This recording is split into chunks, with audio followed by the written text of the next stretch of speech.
देश में इस वक्त लोकसभा के चुनाव चल रहे हैं। 2 चरणों के लिए वोटिंग हो चुकी है। जिन सीटों पर अभी मतदान होना है वहां तमाम दल चुनाव प्रचार में अपनी ताकत झोंक रहे हैं। इस बीच मध्य प्रदेश से कांग्रेस के लिए थोड़ी सी बुरी खबर है।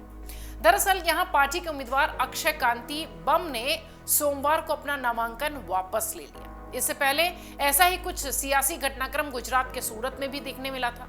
नामांकन वापस लेने के अलावा कुछ उम्मीदवारों ने पहले अपने टिकट भी वापस कर दिए थे, जिसके चलते पार्टी को उम्मीदवार तक बदलना पड़ा था। आइए जरा आपको बताते हैं कि किन सीटों पर कांग्रेस के उम्मीदवारों ने नामांकन वापस लिया है, नामांकन वापस लेने की वजह क्या रही है और टिकट किन प्रत्याशियों ने वापस किए हैं और क्यों। सबसे पहले तो आपको यह बताते हैं कि कांग्रेस के उम्मीदवारों ने नामांकन वापस लिया है वो कौन कौन है। चौथे चरण के चुनाव के लिए नामांकन की प्रक्रिया 29 अप्रैल को खत्म हो गई है। इसी चरण में मध्य प्रदेश की इंदौर सीट पर चुनाव होना है। हालांकि वोटिंग होने से पहले यहां कांग्रेस मुकाबले से बाहर दिखाई पड़ती है, क्योंकि इंदौर से कांग्रेस के लोकसभा प्रत्याशी अक्षय बम ने अपना नाम वापस ले लिया है। कांग्रेस के प्रत्याशी ने सोमवार को बीजेपी के विधायक रमेश मेंदेला के साथ कलेक्टर कार्यालय पहुंचकर अपना नाम वापस लिया। इसके कुछ ही देर बाद राज्य के मंत्री कैलाश विजयवर्गीय ने सोशल मीडिया पर अक्षय के साथ फोटो पोस्ट करते हुए लिखा, अक्षय का बीजेपी में स्वागत है। बाद में अक्षय ने भाजपा कार्यालय में पार्टी की सदस्यता भी ग्रहण कर ली। इसी दौरान उन्होंने कहा कि प्रधानमंत्री नरेंद्र मोदी एक भारत को श्रेष्ठ बनाना चाहते हैं, मैं भी उनका साथ देना चाहता हूं। उधर अक्षय के अचानक नामांकन वापस लेने से कांग्रेस ने बीजेपी पर हमला बोला है। मध्य प्रदेश कांग्रेस के प्रदेश अध्यक्ष जीतू पटवारी ने कहा कि डरा धमकाकर नामांकन वापस कराया गया है, बीजेपी लोकतंत्र की हत्या कर रही है। गुजरात की सूरत सीट पर कांग्रेस बिना चुनाव लड़े ही हार गई। यहां से कांग्रेस उम्मीदवार नीलेश कुंभाड़ी का नामांकन पत्र 21 अप्रैल को खारिज हो गया। दरअसल उनके 3 प्रस्तावकों ने जिला निर्वाचन अधिकारी को हलफनामा सौंपते हुए कहा था कि नामांकन पत्र पर हस्ताक्षर उनके नहीं है। इसके अलावा सूरत से कांग्रेस के वैकल्पिक उम्मीदवार सुरेश पडसाला का नामांकन पत्र भी अवैध करार दिया गया। नामांकन पत्र खारिज होने से कांग्रेस शहर में चुनावी मुकाबले से बाहर होती दिखाई पड़ रही है। निर्वाचन अधिकारी सौरभ पारधी ने अपने आदेश में कहा कि कुंभड़ी और पडसाला द्वारा सौंपे गए नामांकन पत्रों में प्रस्तावकों के हस्ताक्षरों में प्रथम दृष्टया गलतियां पाई गई थी, जिसके बाद नामांकन पत्र खारिज हुआ है। उन्होंने कहा कि प्रस्तावकों के हस्ताक्षर असली नहीं दिखते। सूरत में कांग्रेस के अलावा बाकी उम्मीदवारों ने अपना पर्चा वापस ले लिया है, जिसके चलते बीजेपी यहां निर्विरोध ही जीत गई है।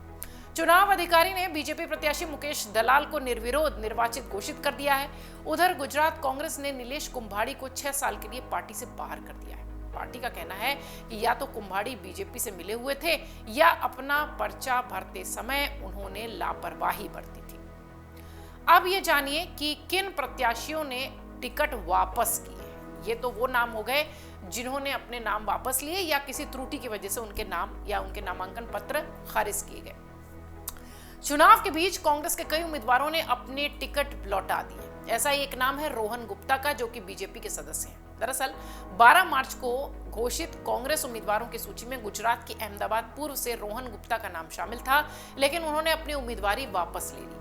बाद में पार्टी ने अहमदाबाद पूर्व से हिम्मत सिंह पटेल को अपना उम्मीदवार घोषित किया। उधर रोहन ने यह कहते हुए टिकट वापस किया था कि उनके पिता की तबीयत ठीक नहीं है और वो चुनाव नहीं लड़ पाएंगे।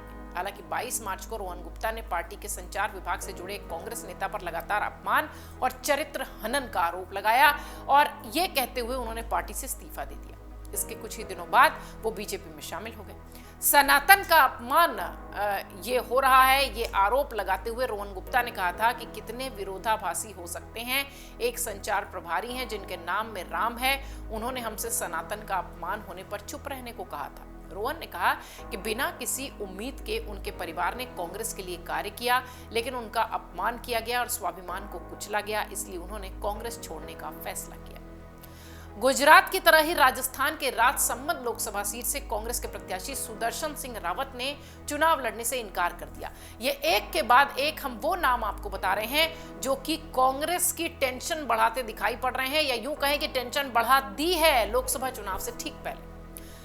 रावत की बात करें तो उन्होंने पीसीसी चीफ गोविंद सिंह डोटासरा को पत्र लिखकर किसी और को टिकट देने की बात कही थी। बाद में राजसमंद सीट पर कांग्रेस ने दामोदर गुर्जर को चुनावी मैदान में उतार दिया था। अगर देखा जाए तो राजस्थान, गुजरात, मध्य प्रदेश, सभी जगह कुछ ऐसे उम्मीदवार हैं जो कि कांग्रेस की टेंशन बढ़ाते हुए दिख रहे हैं। इस बीच इन तमाम घटनाक्रमों के बीच बीजेपी के इन राज्यों में हौसले बुलंद हैं, क्योंकि एक के बाद एक इस तरीके के मामले सामने आ रहे हैं। गुजरात की सीट तो हमने बताई, जहां पर कि निर्विरोध उन्हें चुन भी लिया गया, बीजेपी के हिस्से वो सीट चली गई।